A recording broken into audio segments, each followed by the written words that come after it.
Okay. Hello, Sleeper League. I think it's time that I give a press conference on how the season went. Unfortunately, we are out of the playoffs.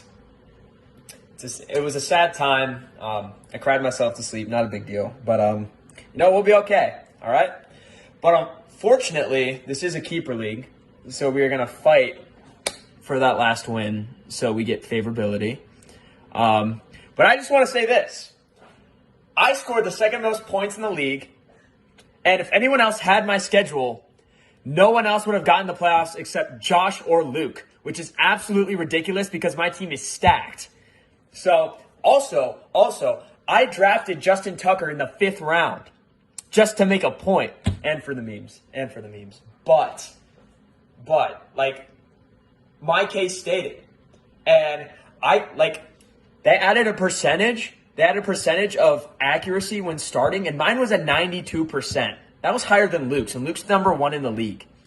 So, I don't know what's in the air, but literally when any team faced me, they just decide to do, THP and, cocaine and stuff and just go off. But, that's cool, I guess, but I don't know. They just don't want to see me. They don't want to see me win. I guess it's just not in the script this year.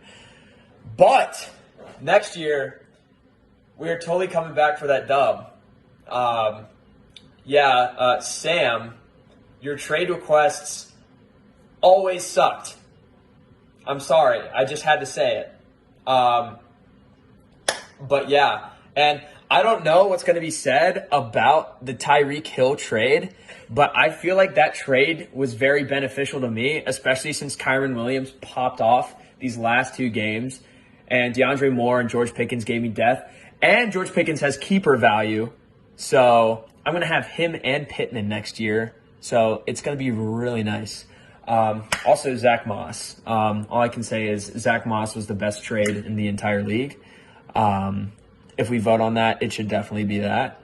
And my defensive picks are always just, insane. So, we're not being humble this year. I was clearly the best in the league. God did not want to see me win. That's all I got to say. Hey-o. We got Mark in the building.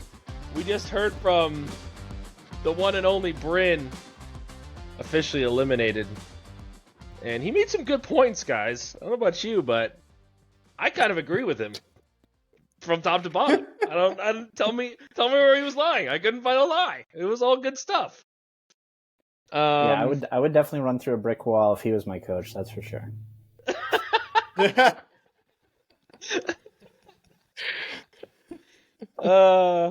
But yeah, here we are. Mark, first time this season. I've been hitting you up constantly. We finally got you on. Welcome in, and tell me, you were texting me earlier. You thought playoffs had started or about to, this was first week or something. Yeah, I thought last week was the final week before playoffs. So I thought if I win, I'll be good and everything will be set. And then it wasn't until Sunday afternoon I realized oh, there's another week after this. So even if I win, I still might not make it. So have to live through that twice. The elation of beating Josh, only for the horror of realizing it's not over. But good to have you on, and let's dive right in. The bottom 3 teams. Wait a second. Not the bottom 3 teams. Number 12, Santos. Better luck next year, buddy. Number 11, Yai. Both eliminated. Any surprises here? Do we need to talk more? No. Guy, start Jordan Love, please. Please. I beg of you. I am begging. Jacob's at 10. And that's rough, buddy. That's rough. Jacob's here at 10. It's no change. He was at 10 3 weeks ago when we did these rankings. But Jacob does have a chance at playoffs. Justin has he's found a website. He's plugged in the data. He's been crunching the numbers for 3 weeks, for however long we've been gone. And he has some information for us. Tell us how Jacob makes the playoffs. Yeah, so Jacob is not eliminated. In fact, That's crazy. yeah, he still has a chance. And that scenario pretty much is to clinch a playoff spot, which means that he would just get in no matter what else happens to everybody else. He does need help. He would need to win, and Kester, Noah, and Sam all need to lose. Which is a lot. So it's not a great chance. And then the other scenario is if he wins and Sam loses, he's in a straight fight with myself, Kestner, Jacob, and Mark, and Mark potentially, with points for a playoff spot. And Jacob's kind of in the middle of the running for points for, if I recall. Mark, let me ask you. You just got Dobbs off waivers. Jacob had to cut him. Jacob's been holding the coveted last Raven for your perfect team. And tell me why you've got Jacob, the highest of all of us, at 9. Oh yeah, that was a lot higher than you guys. I don't know. We like in towards the middle, it's pretty even. Like the records, like anyone can go off. So I don't know. I wouldn't put too much stock into the whole middle grouping, the whole middle tier of the league, I would say. Yeah. I think the biggest kind of storyline with this team is this is one of the teams that had sold last year and had increased draft capital coming in. And this narrative of it not really being an exact transaction for playoffs is something we're going to talk about relatively sooner rather than later. But Jacob's doing all he can, and good luck, buddy. You might get the Kessner dub. I'm not projecting I win this week, but the other two are going to be much harder to ask. At 9, we talked about him, or he talked to you. It's Bryn Jungles. Bryn Jungles comes in at 9. Eliminated, the last truly eliminated squad, with the second highest points for, which is insanity. And I have him at 7 for that. As a kind of a token, I have him the highest of all of you guys, but you tried, you did your best. Sometimes you're just unlucky. Like, plain and simple, you're just unlucky. I know that we can kind of disassemble some moves that he made or lack of moves that he made, but the man he's the second highest scoring team. He was like in top 3 scoring every week. Just happened to play the top scoring team or the second highest scoring team. It's insanity. Justin, you know all about this. You know exactly how this feels. Yeah, it sucks. That was that season that I had the most points for and still missed the playoffs. Yeah, I ate a lot of bread that season. Let's just put it that way, for those who know. So I understand how it feels. Bryn set, as I mentioned in the chat, he's guaranteed to set a record for being the unluckiest by expected wins. And there's nothing you can do about that. I mean, you did the best you can, and yeah, you can make moves. I mean, there's always moves you can make, can't make, but at the end of the day, you do the best you can, and the schedule didn't break your way. I mean, and the schedule didn't break his way in a large way. So, yeah, that's rough, and you just, like Brent said, you move on, try and win that consolation. So, and look out, because he's bringing what seems to be a juggernaut to the consolation bracket. Absolute terror. The team is red hot, averaging the second most points for over the past 5 weeks in the league. So, fueled by, and the other, sorry, I apologize, I misspoke. The other missing Raven, Justin Tucker, on that team as well. Mark, how do you handle seeing these teams produce with the Ravens not on your team? It's rough, It's rough. I tried, I had a clear strategy. I want to do all Ravens, but it must have leaked out somehow because he got Justin in the 5th. So, yeah, I don't know how that worked, but It wasn't in the draft plan. And you thought you were going to be high in the 7th round. I'm kidding. Okay. Moving on to Noah. Noah's at 8. You guys have him at 7. I have him at 9. I mean, purely because of Bryn's ridiculous feat. But Noah has a difficult path into playoffs as well. Justin, let's hear it. Well, actually, Luke, we can maybe we'll group all the teams together at the end. Okay. I liked what you were. Okay. So we'll just go through the team first. Okay. Wait, so talk about Noah's team, Noah's squad? Yeah, It's been yeah. a while. Okay, so Well, Noah's getting HN. Go ahead. Yeah, so I have him. What did I have him at? 7, I think 7. it was. Yeah, so Noah's team is really interesting just because he's got A-Chain back, who popped off immediately, pretty much, and just gets Justin Jefferson back. So this is a team that I low-key wouldn't, if I make playoffs, I don't want to face, just because there's a lot of boom potential here. But obviously it's kind of a glass cannon roster. There's not a lot of depth to the team. So it'll be interesting to see what happens with Noah. And once we get into those playoff scenarios, he definitely has a chance. So Yeah, I mean, Mark, he's playing you this week. Tell us, give us your odds on. What do you think about Noah's team? It's definitely a good team. It'll be interesting this week in particular. A-Chain just came back, so is he going to stay hot? Justin Jefferson's coming back. Is he going to be able to pick up, and be his normal self, or is he going to be kind of on a pitch count, or is he going to start slow? And then Devonta Smith, he's been, pretty hot for the last several weeks, but in general, he seems to be kind of boom or bust to me. So, it's possible that he has a down week again. So I'd say in general, it all depends on if his boom players boom, then I'm toast. And if not, then it should be a pretty good matchup, I think.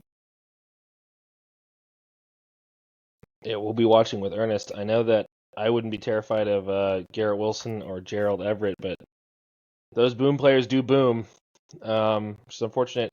Something else to track is Devontae Smith's level of consistency came into direct correlation of Dallas Goedert missing time, and there is a real chance Dallas Goedert plays this week. So something to keep an eye on. That could hurt this team as well. Yeah, I'm maybe coming from where I'm at, I'm pretty happy with my squad. I'm not really particularly afraid of Noah's team. I think Allen is the real piece here, and then yeah. I don't think Justin Jefferson is going to be wide receiver 1 with Josh Dobbs or that offense. And I won't doubt HN, though. HN has only been good. So when HN is not good, I'll start to doubt him. But when he plays a full game, he scores 20-some points. I don't know what else to say about that. There's no auxiliary piece around him that has changed the landscape of his fantasy season.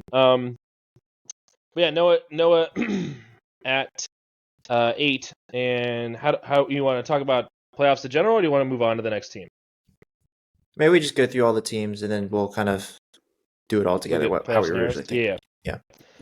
Okay, so moving on, it's Kessner at 7. I've got him at 8. Justin's got him at 8. Mark, you got him at 5. And Kessner's squad. Okay, well, before we get into this, I gotta shout out Josh Kessner, who made me almost pull over on my morning drive into work with the funniest post in the chat. Just because I took his kicker, he decided to rub salt in the wound that the team he coaches for in high school beat the team I coach for in high school. Literally, you can have Tyler Bass, okay? The emotional damage wasn't worth it, Josh. No, but seriously, I couldn't. I just was dying of laughter. But next year for sure, this team had, I think, the most amount of draft capital I've ever seen for any squad going into a season, and he spent it well. We've had Kessner at the top of the rankings for pretty much the entire year up until week 7. He was right there at 1 or 2. But players are not performing. Mahomes, Eckler, Etienne doesn't get to score touchdowns, doesn't have a good game. Ridley's been extremely volatile. And that's led him to be 6 and 7. Now, it doesn't help that he's playing me and Bryn, for 4 of his whatever games. but he beat me the first time around, and I'm pretty sure he beat Bryn the first time around. So like, it's like, he's played against and played well against the teams that really had big games, but otherwise he's been beaten by some very suspect squads, and not guaranteed a playoff spot is very rough for a team that we kind of all had circled as the number one seed or the team to beat. And Justin, I want to hear kind of your input on how does this happen? Well, I think obviously, Patrick Mahomes has been a disappointment compared to where he was drafted. I mean, he hasn't been. What is he, QB? He's the QB 8 right now. Yeah, that is just not what you're looking for. Austin Eckler's been hot and cold, and now he loses.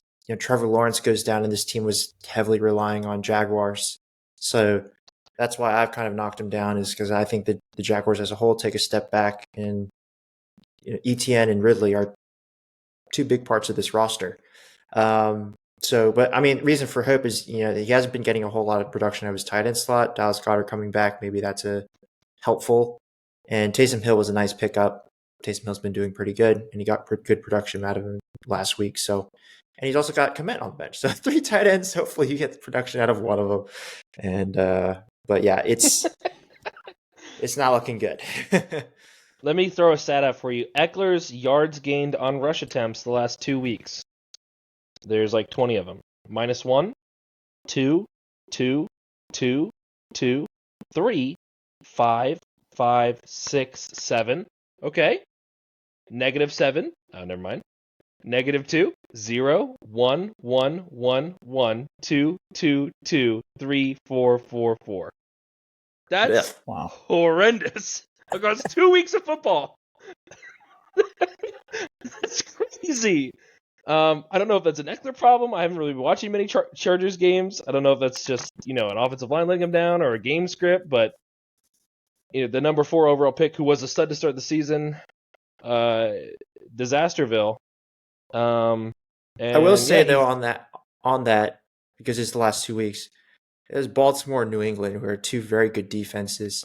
And the schedule does open up from this week on: Denver, Vegas, Buffalo, and Denver again. Those are much better matchups. So, yeah, that maybe brighter days ahead for Eckler, but obviously not encouraging. Yeah, hopefully, yeah. I'm not saying that Eckler's lost stuff. I don't know what's going on. I'm sure Kessner's asking the same thing.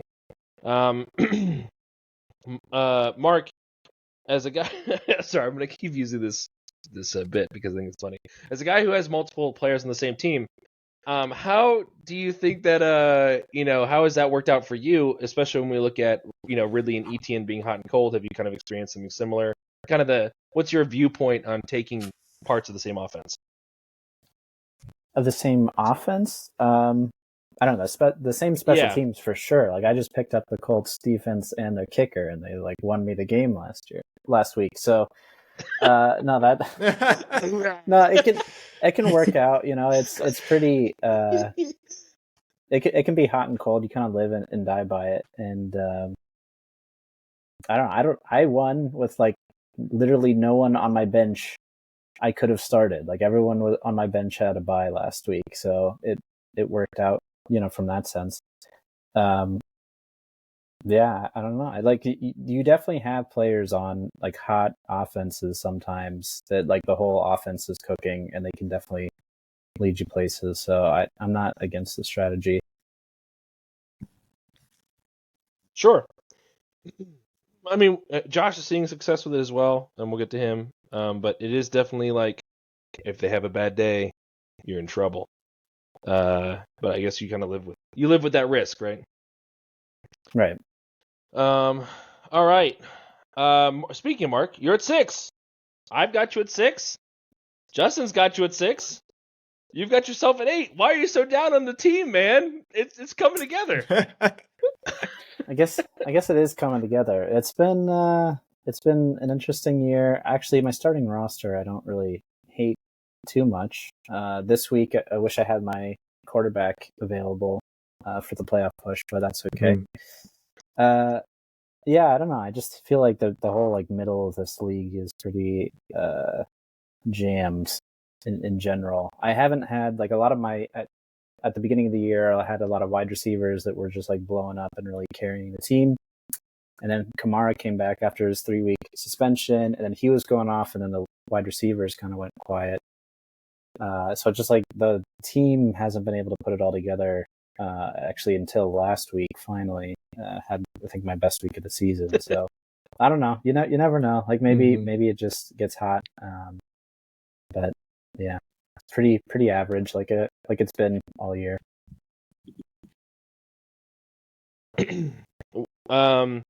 I love, and I want to hear your thoughts on the trade. The trade with Justin was so interesting because I don't think even now I can say that there's been a clear winner. I think it was just like that grass looks greener, like I like We what swapped you grasses. have. Yeah, exactly. But we're both happy. Yeah, like Nico's been amazing, DK's been amazing. Lockett and Adams less so, and so I'd love to hear your kind of thought process on the retooling of the team, because generally you draft and stick with it, but you made a big change a couple weeks ago and it seemed to be working out for you. Yeah, and I was kicking myself after that Thursday night game watching DK go off and Lockett have a relatively quiet game. I was like, oh, maybe I did make a big mistake there. But I don't know. I think to explain it, I have to go back to this whole off season where I didn't have a keeper and I felt like terrible. Like I love having keepers, having like some constants going into a draft. And so that's actually one of the reasons why I had those two rookies on my bench for so long. I was just hoping one of them turned into something, that I could keep. And I really wanted a keeper moving forward. And so the biggest appeal to me was, it seems like I have a pretty average team this year. So at least with that deal, I could keep Nico for next year. And that was my biggest appeal. I love it. And yeah, I think that's a great option. I think he's going to be stud for at least the next couple seasons. We'll see what they do in the offseason to add talent. But honestly, him and Dell, like even if they add a good receiver, I don't think it hurts them. I think it just helps everyone's value because CJ's going to sling, he's going to ball out no matter what. But interesting. I know, again, like I said, when I went through, I was like, this is an interesting deal. 2 Seahawks receivers being moved. The highly lauded Devontae Adams, who hasn't been performing, Nico, who has been on and off performing, and then, like I said, it's kind of worked out for both of you. So, interesting, very interesting. So yeah, I've got him at 6. Justin, tell me why you got him at 6 as well. Yeah, I mean, I think the team is. I think Nico Collins kind of with Tank Dell going down is huge for Collins, and so yeah, I think that really solidifies the wide receiver core. Because you have Diggs and Collins locked in, and Flowers can kind of pop off every once in a while. So that's nice. And then Kamara's been great. The Gus Bus has been pretty good. So it's a solid team, and you're in a nice position, being 7-6, where you control your own destiny. So like you say, your quarterback has actually been pretty good, as much as like. He's the QB4. So I was the QB4, which is well, I doesn't make had any Kirk sense to begin the season. Yeah, who was a monster. It was great. Yeah, Kirk was fantastic, and I was like, oh shoot, I lost a quarterback, and I didn't have one. And then somehow Howell was available. I was like, wait, he was still like number 6 or something when I picked him up. I was like, why isn't he on someone's bench? But this worked out. Yeah, I don't think anybody else put a waiver claim in on it. I think it's like maybe just you. I can't remember. Yeah, no one's really wanted him. But $20 well spent. It's worked out. He's been great for fantasy. If you watch Commander games though, it's rough. Ugh. It's rough. But for fantasy, you keep doing you, Sam Howell. Well, nice, awesome. Moving on. At 5, it's Sam. Sam has crawled and fought and. So he's doing everything he can, and I gotta say, and Justin, I'm sure you could agree. After last week's Thursday night game, I thought Sam's season was over. I thought it was done. I thought it was, DK at 30, done. Whatever. Yeah, I was like, all right, that sucks. I was on the phone with him. We were chatting, and he gets home or gets wherever he's going, he's like, "Oh, you already have like I don't know, I think it was like 30 points, and it wasn't even halftime yet." He was like, "My season's over." And then just a miracle happens. He My gets gosh. 1 point from Samaje Perine, who he has to pick. Oh, we lost Mark, but he'll come back. But he has to pick up and throw into the lineup because JT is out. And when that happened, even before any of the games, it was like, oh, I don't know how Sam wins this Yeah. game now. And clearly, he didn't get any. It's not like he picked up a player off the waiver wire who like dropped Dell into the end zone or something. He got nothing out of Perine. But the rest of the team said, Sam, you've believed in us all season. It's time to repay that belief. And it's just insanity. It's crazy that he's here. Sam has the second lowest points score in the league, and he's not named Santos. Like, it's crazy. I didn't know he had the second lowest. That's that's crazy. It's the second lowest. Santos has the lowest, and I'll tell you, it's by 200. Okay, I'll give him that. But and then it's Sam. It's great. It's insane. And here he is. He controls his own destiny. Sam wins and he's in. Mind-boggling stuff.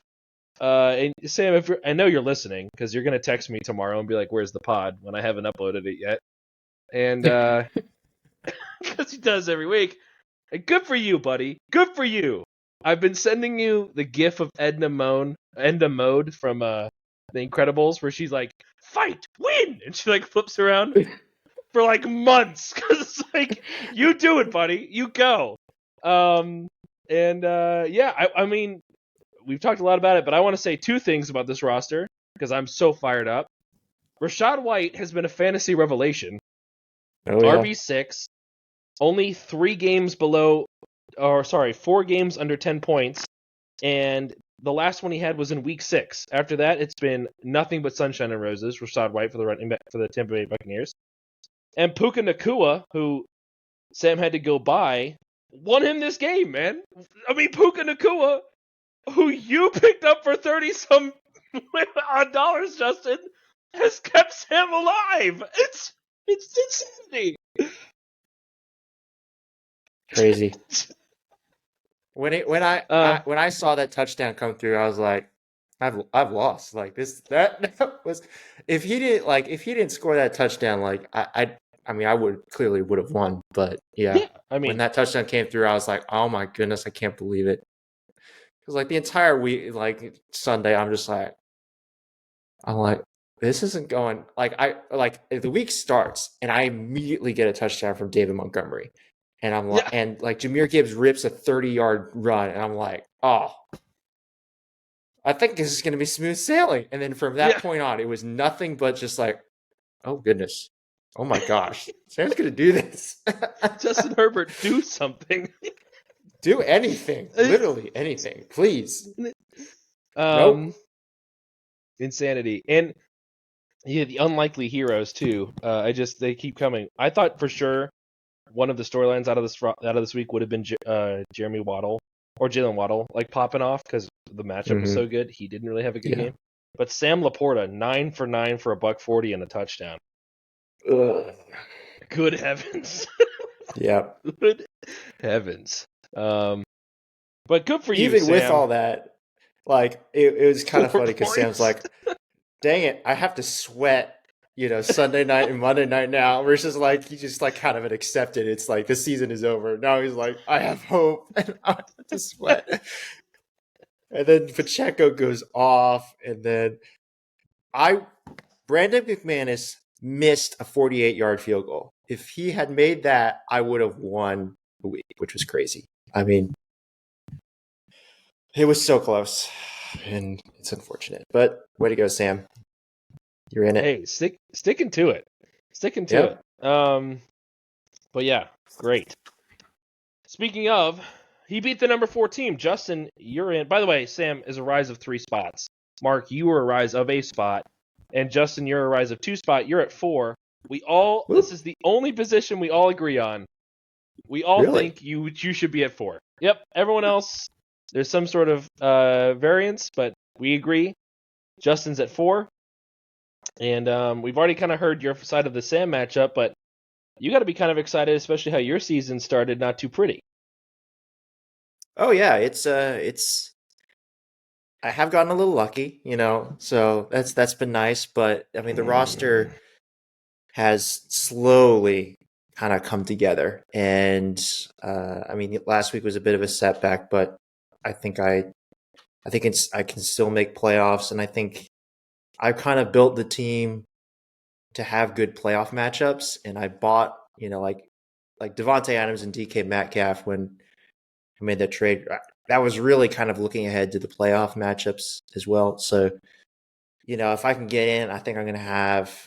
I think I'm gonna have a shot, and so I've been pretty pleased with how things have turned out. And yeah, I mean, we'll see what happens, but I think the team, like, outside of like the top three, like I feel like I'm the one who could total like I have the depth to be able to make a championship run, and I feel like I have like the upside as well. So it's just like if we can put it all together, I think I can hang with the top three. So, but we'll see.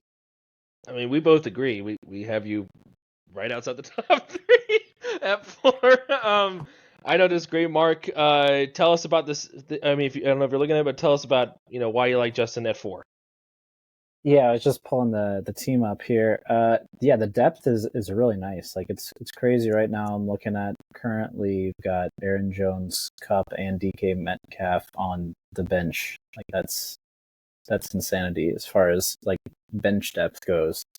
Yeah, Justin Fields has been a disappointment, but yeah, I think it's a really solid team, all the way down, and it's just it depends on who goes off what week, and yeah, you got like a high upside, so yeah, you got to like your chances. Absolutely. I made the comment in the pod that starting the 2 running backs from the same week or team might not work out so well, and then it instantly did that week. But in the last 2 weeks, it's been not as nice. I don't know why. I did get to watch most of the Lions game. I don't know why they weren't giving Gibbs the ball more. I don't. Did you watch the Lions game, Justin? Every Yeah, I time he watched touched the bits and ball, pieces. he looked great. I don't get it. I don't understand why NFL coaches are like, oh yeah, that guy's tearing off chunks of yardage. Don't go down. No, pull him out. Pull him out. Pull him out. We don't need any more of that. No. Well, I think it was So because the pass game was working really well. I mean, as evidenced by Laporta absolutely feasting. So, I guess, it, yeah. and Jahmyr Gibbs, honestly, a lot of his values come from the passing game, and so they didn't need to throw to the running back because everything else was working so well. So I think that's part of the reason why. I mean, they're just so good. I have to kind of start them both, and Sure. honestly, the past 2 weeks have been a bit of an outlier. I think they're both averaging like 30 points like per weeks, which is like you have to start 2 players that are averaging 30 points together. Like that's just really good. So hopefully it gets better. And I think it'll get better this week against Chicago because that's a pretty good matchup. It is a good matchup. And yeah, again, looking at the team, looking at the depth and everything, I think you would start this route. How you're starting it now is how I would start it.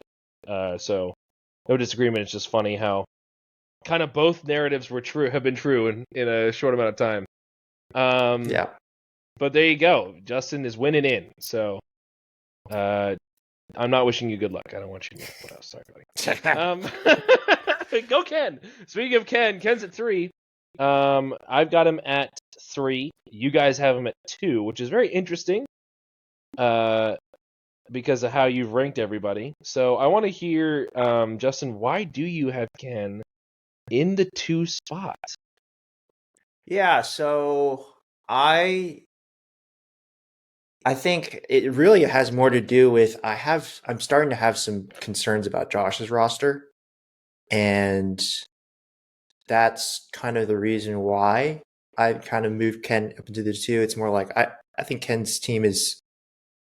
I don't see any major red, like there's nothing that's like, oh my goodness, there's a problem, or that I moved him down. I do think McCaffrey is great, and Mixon has been playing really well, and he's getting a lot of work. He's got a great matchup this week. So I think that's been a boon to the roster. He's also going to get Josh Palmer back, which I know he would be starting to Los Angeles Chargers receivers, but Palmer and Keenan Allen have shown that they can both, coexist. And I think that's big because that could be his. He can go in his wide receiver 2 slot, which he's been kind of missing some production out of the wide receiver 2. So I think Ken's team could get a little better, and that's kind of why I have him at 2. Yeah, cut Terry McLaurin this week, which I think was the right decision. It's just, it's shocking when that happens, when you see a name like that come across the waiver wire, like, what? And then you look at the stats, I was really like, shocked by that. And then I looked at Terry Okay. McLaurin's last games, and I'm like, yeah, I completely understand it, especially with Josh Palmer potentially coming back. Like, I don't think you need him necessarily. But yeah, I think that McCaffrey is, one of those blue chip can win you a week. Singletary has looked good, although this last week Pierce took a commanding role of the touches, so I'm curious to see how that played out. Maybe that was an overcorrection. I think they're better when they both get work as a team. And Ferguson has been fine for tight end land. But Ken I think has made 2 trades or 1 trade all year, and pretty much has started his roster from draft. Which has been pretty impressive, just the production he's gotten. So he hit on a lot of his guys. He actually cut Sam Howell when he made the trade for Tua, and it's kind of worked out, well for him. So it's like, interesting. But I'm just, I don't think. I mean, we've seen the high end numbers, but I don't think consistently high end, compared to the boom that me or Josh can have. I don't know. I think us 3 are definitely above the league in terms of consistent floor, but I just trust the ceiling on me and Josh's team more. But last week did happen, and Josh lost, but that was less. His team dud, but Mark's team also boomed. So it wasn't like, he lost a close one. He got blown out. So it is something to consider. I didn't think about that. Mark, I want to ask Ken's you. team has. Go ahead. Well, I was just going to say Ken's team has been more consistent than Josh's team has been over the past 5 weeks. Josh has higher average points for it because he's boomed more, but Ken's been more consistent. Interesting. Mark, I was going to ask you because there's been varying different degrees of decision making on this point. If you have the number 1 overall pick and you have a Justin Jefferson or Tyreek Hill kind of player and a CMC kind of player, who would you take with the number 1 overall? Because there's, a lot of big brain, decisions being made like that. I think I would skew towards the running back just because it's less deep than the wide receiver position. So I'd probably, all things being equal, I would go with the running back and have that slot filled. I mean, I agree, and that's why I still have CMC as like the most valuable player in fantasy right now. But I will admit that it's not like by a huge margin. There are these other players that are just as good, but and I guess old habits die hard. I just would rather have that RB1. I would rather have, my RB1 chugging along, doing what's supposed to, that guaranteed 15 handoffs and, maybe get some passing game work.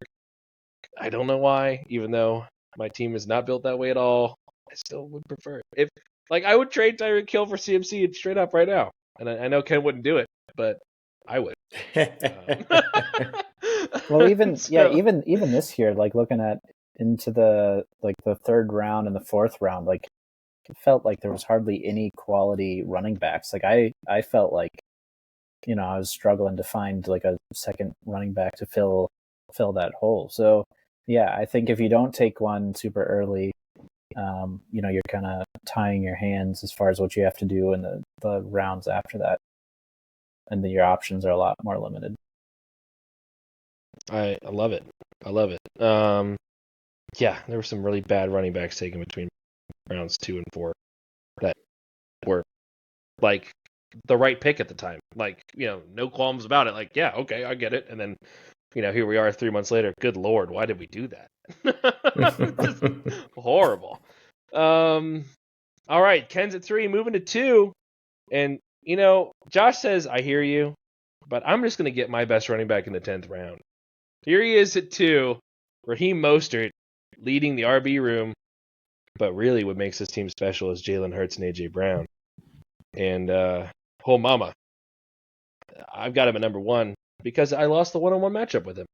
And I'll give him that. I'll give him the one-on-one. Hopefully I don't have to see him again. Someone beat him on the other side of the bracket, please. But Justin, you said you had some concerns about Josh's team. How about you lay those out, and we'll move on to number 1 / kind of looking at the top end of the playoffs. Yeah, so and just to be clear, the top 3 teams, to me, are in a different tier than everybody else. So we're kind of getting nitpicky here, but I do think Mostert's ceiling is going to drop with H&M back. So I think that's part of it. And then also I think the Steelers backfield is to me, they could struggle a little bit more with Trubisky at quarterback. So I think the running backs as a whole take a step back for me. And Breece Hall has been kind of unusable lately. I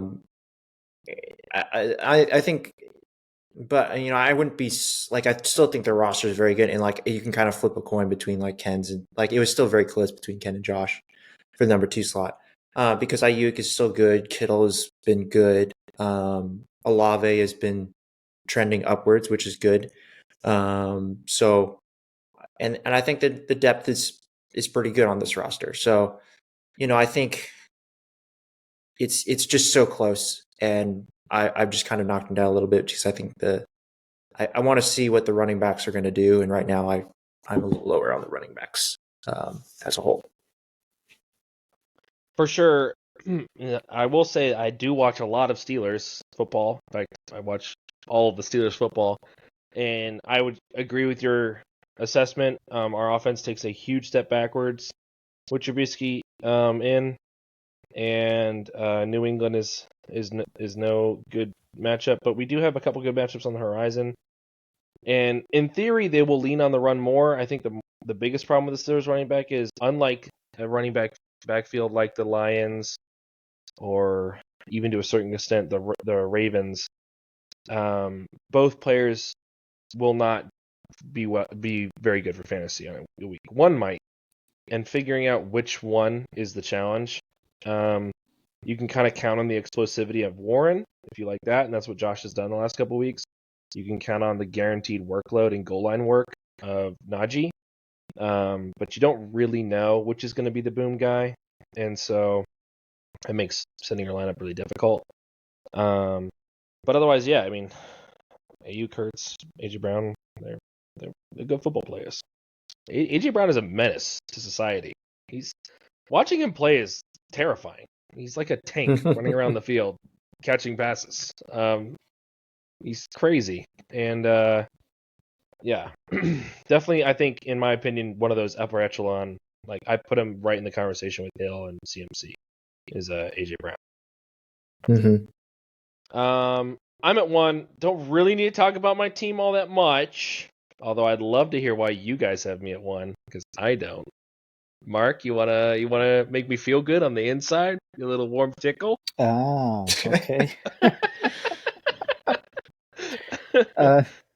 CJ Stroud, what a great kind of unforeseen ascension he's had this year.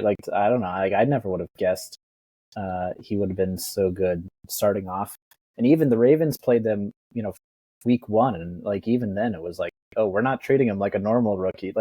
He's not behaving like he was still able to manipulate the defense and was kind of started off hot from day 1. So, just starting off there, the running back room depth is great. Tyreek Hill, that's unfair. We should just not let him play next season. That's just a cheat code. Eliminate Tyreek Hill from fantasy. Well, he used to be total boom or bust, and then it's been unfair this year because it's like, where's the bust weeks? There's like hardly any bust weeks. He's just like a machine every single week. It's really impressive, and you wouldn't expect that out of such a small wide receiver. Like typically, those are the ones that disappear the most. They're on it and getting off again. So his consistency is really incredible. Interested to see if he gets the 2K threshold this year. But yeah, for fantasy, like that's the dream right there. And Jamar Chase, like it's just really solid. Great depth all the way through. I'd say you have a pretty high floor, so it's pretty nice. Good job, Luke. Here I am, gentlemen. I have a first round bye locked away, and I wish we had some better editing. And I'm looking myself in the mirror because I do all the editing, where we'd like roll back to the first pod we had. And I'm going to get Justin to roll his eyes as I remind everyone how I was told. Oh, God. All right. All right. At number 12, in league of his own, with a grading of E. the only E-graded team. Wait. No one knows. Justin, it's Bryn, right? It's Bryn. It has to be Bryn. Noah? It's Luke. No! What's in your Waller? Grading E, reaching above ADP. I can read some blurbs here. To make this team into a serious contender, you're going to need to be extremely active in trades and on the waiver wire. You essentially need to turn over significant parts of this roster. And here we are, clinched with the number 1 bye. Only team in the league to have one, by the way. So, I'll rest my case. By the way, Derrick Henry. Go ahead. I was just gonna say part of why I had Ken over Josh is because currently Ken is in the prime position for a bye, and that's really important. But yeah, you have a bye locked away, and let me read you your wide receiver position numbers. Wide receiver 1, 5, and 6. It's pretty good. Check out the running back though. Derrick Henry's the RB4 on the year. People forget. Yeah, it's been pretty good. He's had 3 bad games, and everyone's like, Derrick Henry's washed. No, he's still a good football player. He's still pretty good. Trey McBride is. Oh, I told you, Trey McBride. You're right. I have him. I have them both in another league, and it's always been the plan. Trey McBride's going to be my starter. So yeah, you're averaging over 130 points per week over the past 5 weeks. Like that's rarefied air. I don't think we've ever had a team over 130 over 5 going into playoffs. Like that's pretty crazy. So like this team is kind of unreal. Like there's no holes. I don't see how you don't win the championship like this. I know there's another tier, but like Josh and Ken, like it's another tier almost maybe compared to yours. So it's gonna be tough to beat. Well, the only terrifying thing I have is I know fantasy dud weeks occur, and I just know that one's gonna hit me. Like even if it's in the championship, it's gonna be Santos all over again. When I had the highest average team, went to the championship and scored 60 and just cried all day. So please, guys, just form a week. In fact, have your dud right now. I'm okay losing to Josh, all right? Yeah, it's Let 2 Kester games. take me out. Yeah, it's only 2 weeks you have to be solid for, so... You're right, we can dud twice. This week and next week. Dud all you want, and then come back strong. Yeah. Oh, I'm very concerned. So let's get into playoff implications. So like you heard, I've got a first round bye locked up. I have the number 1 seed is in question. Technically, I can lose it. If I lose and Ken wins and catches me in scoring, which is that by 64 points? That's the margin. I doubt it. So I probably have the number 1. Yeah, it's pretty much locked up. But then right off the bat, things get funky. So Josh Kobayashi and Ken both have playoffs locked. But Justin, tell me how their playoff starts can begin. Yeah, so currently Ken owns the bye. So in order to clinch that bye, he just needs to win. It's very simple. But if Josh wins, he needs to outscore Josh. Or if Ken loses to me and Josh wins, he needs to outscore Josh by 8 points to secure the bye. Otherwise, Josh will get the bye. So it's very close if he loses. That's very and close. Josh wins. And then obviously in reverse for Josh, Josh needs to win, Ken needs to lose, he needs to outscore Ken by 8. Just outscore Ken if he wins and Josh loses. Yeah, outscore by 8. So already we have, that's going to be very deadly, especially because I believe the third ranked team will play the sixth ranked team, but the team who doesn't get the bye, they should be the third seed, right? I'm not crazy. Yep, 13. That's right. Because all three of you guys have clinched the division, so you can be no less than the third seed. Nice.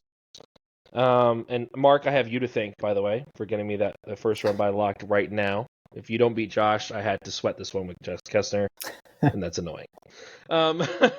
So there you go. But let's get into the meat of it. Let's get into the playoff breakdown. Currently, as it stands, 3 teams locked, 3 teams eliminated. That leaves 6 teams vying for 3 spots. And Justin, let's work our way backwards. So let's talk about how you stay in, and we'll go down all the way to the 9th seed. Yeah, so the way, and I'll kind of do it based off probably the probability of scenarios. So I have the highest likelihood to make it into the playoffs. I control my own destiny. If I win, I'm in. If I lose, and Kessner, essentially if 2 of Kessner, Noah, and Sam lose, I clinch playoffs as well. So, so if Kessner and Noah lose, I clinch. If Noah and Sam lose, or Kessner and Sam lose, I clinch. If I lose and all of those people win, we essentially, or I'll just go through the clinch scenario. So that's my clinch scenarios. For Sam, I think Sam has the next highest. Sam is that would be you, Mark. It would be you, Mark. So you clinch with a win, you control your own destiny. Nice. And there you go. If you lose, if Kessner, Sam, and Jacob all lose, you also clinch. That's your 2 clinching scenarios. And then for Sam, his only clinch scenario is he wins. That's the only way he can clinch a playoff spot. So he just needs to win. And I think, actually, no, he has another one, which is if Kessner, Noah, and Jacob all lose. And I think now that we've kind of gone through those clinch scenarios, so the interesting part here is that a lot of these scenarios are going to come into play where if a lot of teams are tied, we're going to points for as a tiebreaker. So currently, as it stands, points for wise, with the 6 teams that are in contention, I think the top 5 are all separated by like around 87 points. So it's like me, I have the most, then it's Noah, then it's Kessner, then it's you, Mark, then there's a large margin, then it's Jacob, and then Sam has 100 less points than Jacob does. So he essentially is just eliminated from any points for conversations. There's just no way he's going to win any of those tiebreakers. So the next likeliest person to make playoffs is Noah. And Noah can essentially make it in. So he can clinch if he wins. So he doesn't control his own destiny, and Kessner and Sam all lose, essentially. And then I think Kessner is the next one. Yeah, Kessner would be next. He can clinch playoffs with a win, and Noah, Sam, and Jacob all losing. And then I think with Jacob, he needs to win, and then Kessner, Noah, and Sam all need to lose, essentially. So it's a little confusing. And then pretty much everybody could, if everybody ties, then just goes down to points for. So yeah, we could have a giant 7-7 schlog that clog up the back end of playoffs, and it's just who scored the most. Does that thing spit out percent likelihood? Yes. So Yeah, so let me pull that up real quick. So right now, the way it's so right now I have the highest likelihood around 95% chance to make playoffs. Then it's you, Mark, at 65%, Sam at 57, Noah at 54, Kessner at 18, and Jacob at 6.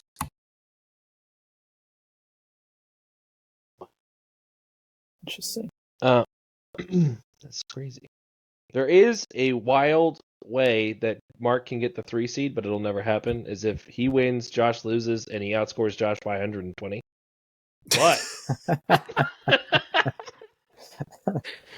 never seen ever. 200 But in Rome.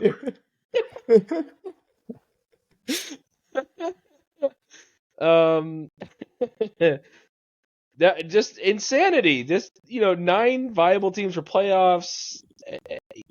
The fact that Josh Kessner and Jacob are sitting with a losing record, and Noah's got a losing record, are all sitting with a losing record, and they're like have a realistic chance at playoffs, albeit less likely, but can happen.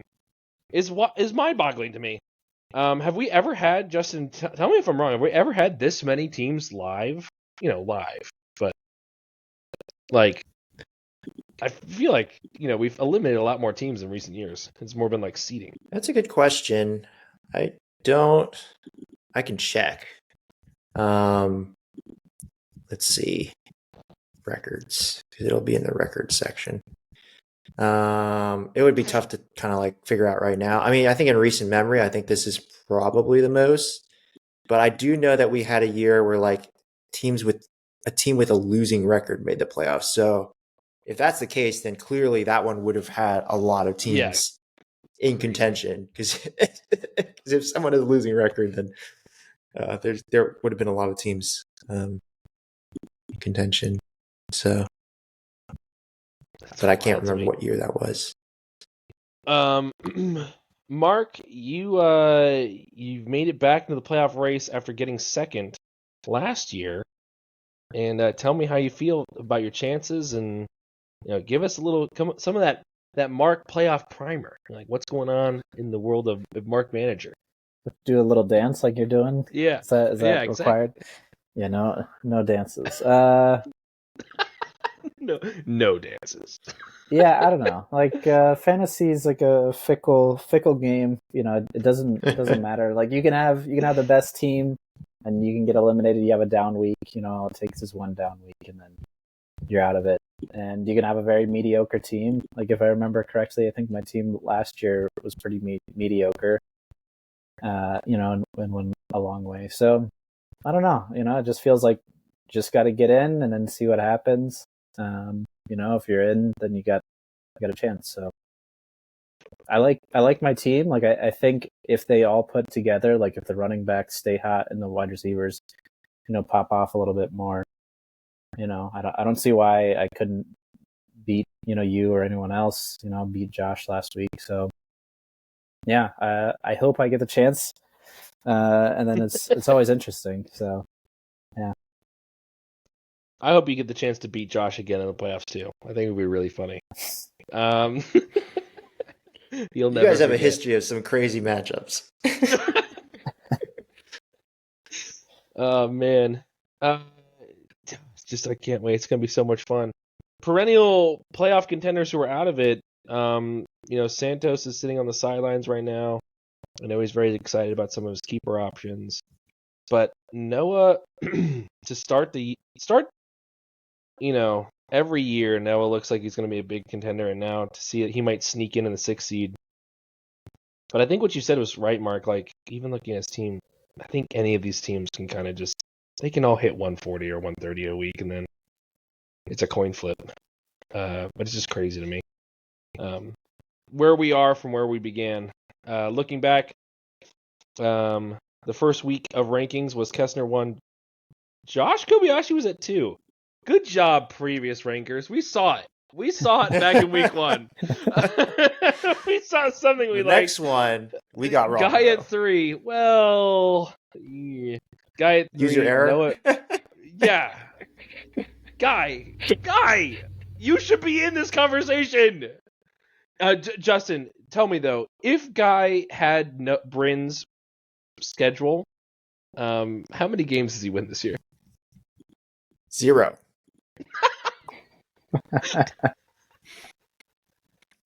That's Crazy. not me like, that's a fact. That's factual.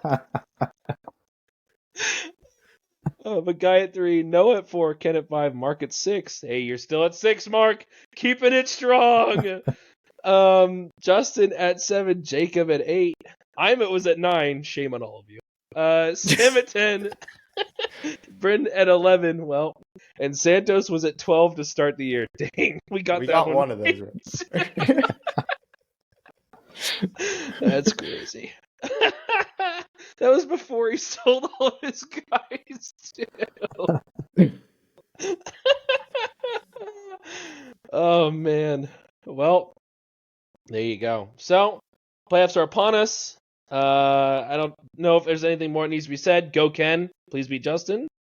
That's got to be the matchup of the week, by the way, right? Like, it's you and Ken. You're the only top 4 teams that are playing against each other. Everyone else kind of has a weak matchup. Yeah, I guess I think for playoff implications, I would say Noah Mark is probably There's a Noah lot Mark that hinges on that game.